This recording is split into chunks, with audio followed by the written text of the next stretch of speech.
आदरणीय नानी जी के श्री चरणों में इस छायाचित्र के सम्मुख मैं अपनी श्रद्धांजलि देते हुए आप सबको प्रणाम करता हूं। यह मेरा सौभाग्य है कि आज के इस पवित्र अवसर पर मैं उपस्थित हूं और मुझे कुछ कहने का अवसर भी मिला है।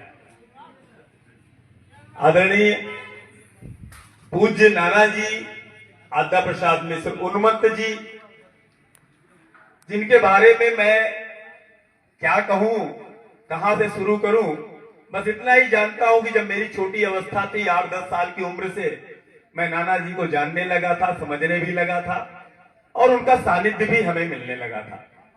नाना जी जब भी कभी प्रयागराज में जाते थे, किसी कवि सम्मेलन में उनका पदार्पण होता था तो घर पर जरूर जाते थे और मुझे साथ लेकर जरूर जाते थे। उन कवि सम्मेलनों में मुझे उनके साथ जाने का सौभाग्य मिलता था, वहां से बहुत कुछ सीखने का, समझने का, सुनने का सौभाग्य मिलता था और बहुत कुछ सीखने के साथ साथ सच बताऊं से जीवन में उतारने का भी अवसर हमने पाया और उसे उतारा भी। आज हम लोग जो भी कर रहे हैं कहीं न कहीं वो आप जैसे महान लोगों के ही संस्कार हैं। आज जिस जमाने में लोग अपने खाने पीने के और अपने सुख सुविधा के अलावा नहीं सोच पाते हैं, वहां अगर हम इन सब से अलग होकर, अपने जीवन से अलग होकर सबके हित के और भविष्य के हित के बारे में सोचते हुए कुछ अगर कर रहे हैं तो हम समझते हैं सब आप जैसे लोगों के साथ, आप जैसे लोगों के सानिध्य और आपके संस्कार का ही वह अंत है जो दिखता है हम सब में। इस माटी में मेरा आना जाना पूज्य नाना जी के जमाने में तो उतना नहीं था, लेकिन मामा जी लोगों के द्वारा कहीं न कहीं इस माटी से हम सबका बहुत जुड़ाव है। मुझे याद है जब सई नदी का अभियान लेकर मैं प्रतापगढ़ में आया और यहाँ के चंद लोगों के साथ सही बचाओ अभियान की शुरुआत हुई थी। उसमें से यहाँ पर प्रदीप शुक्ला जी हैं, वो तो शायद हमारे शुरुआती पहले साथियों में से हैं, आलोक जी हैं और आनंद मामा जी, आनंद प्रचंड जी, जिनका सबसे पहले मुझे मार्गदर्शन मिला था।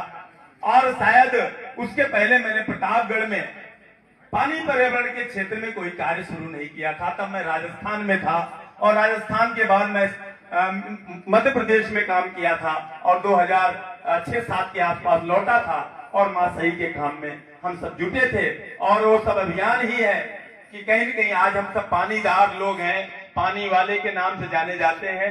मां सही की कृपा है। और 2 लाइनों से मैं कहना चाहूंगा कि सभी का हृदय जीत लो आचरण से, मधुगंध जैसे कि वातावरण से, और आशीष का मूल्य होता बहुत है, देते नहीं लोग अंतःकरण से। बस इतना ही है कि आज अगर हम लोग यहाँ पर खड़े होकर आपके गुणगान कर रहे हैं, अगर आज हम लोग ये गौरव बोध करते हैं कि हम सब आपके ही अंश हैं, तो कहीं न कहीं आपने इस धरती से लेकर इस भारत माँ की भूमि में अपनी ऐसी छाप छोड़ी है। आप अवधि सम्राट ही मात्र नहीं रहे हैं, आप साहित्य के पुरोधा रहे हैं।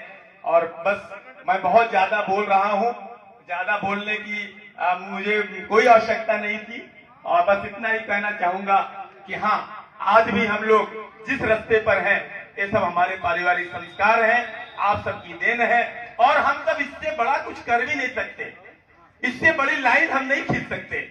हम बस इतना ही करें कि हम उस लाइन को सुव्यवस्थित मेंटेन तरीके से हम उसको बनाए रखें, उसकी मर्यादा को बनाए रखें, उस संस्कार को बनाए रखें। हमको लगता है यही बहुत है और यही हमारे लिए अच्छा, उनके लिए हम लोग सच्ची श्रद्धांजलि देंगे, सच्ची उनके लिए हम लोग सब कुछ अपना अर्पण कर रहे हैं। तो बस हम इतना ही कहेंगे कि आलोक जी ने मेरा परिचय पानी वाले के रूप में किया है, तो मैं इतना जरूर कहूंगा ये देलूपुर की माटी है और देलूपुर की माटी में भी जल देव मंदिर स्थापित होता है और यहाँ पर भी आनंद प्रचंड जी और आलोक आजाद जी जैसे व्यक्तित्व यहाँ की जमीन पर पैदा हुए हैं, जिन्होंने प्रयागराज संगम क्षेत्र में भी एक ऐसी अलग जगह है जो आज की तारीख में पूरे भारतवर्ष में जाता है। देश के जाबाजों के लिए, देश के शहीदों के लिए, देश में अच्छे कार्य करने वालों के लिए। आलोक है, आलोक तिवारी जी, मैं इनके लिए भी कुछ कहूंगा ही, क्योंकि इनके द्वारा भी बहुत सारे पानी के कार्यों में हम लोगों ने बहुत सारी सफलताएं प्राप्त किया है। खासकर आपके इसी ग्राम सभा में बहुत सारे कार्य हुए हैं। बस इतना ही कहकर मैं ज्यादा कुछ नहीं कहूंगा और इतना ही कहूंगा कि यह मेरा सौभाग्य था कि मैं यहाँ आया और मुझे कुछ कहने का अवसर मिला है। बस जीवन पर्यंत आपके सिखाए रास्तों पर हम चलते रहें, क्योंकि हमें पता है लाभहान जीवन मरण जत जद विधिहान, ये अपने हाथ में नहीं है और ये पता भी नहीं है किसी को भी कब आया हूँ और कब जाना है, या आने का न पता था न जाने का। तो भैया बस इतना ही है कि जब सब कुछ पता है, घाटे में जाके चिंतन करते हैं, घरे आके भूल जाते हैं, तो कम से कम जीवन में इसको धारित किया जाए और सत्कर्म किया जाए, आने वाली पीढ़ियों के लिए सोचा जाए। बाड़े फूट पिता के घर में, खेती उपजे अपने घर में। अगर पिता ने धर्म किए हैं तो पुत्र को हमेशा अवसर मिलेंगे, अच्छे अवसर मिलेंगे आगे बढ़ने का। बाकी तो हम आप पे निर्भर करता है। सभी को हर हर गंगे, जय जय गंगे। और पानी के बाजार से जितना हो सके सब लोग अपने आप को बचाइए। बस इतना ही कहूंगा, क्योंकि ये कहीं न कहीं हमारी संस्कृति पर एक बड़ा कुठाराघात है। हर हर गंगे, जय जय गंगे।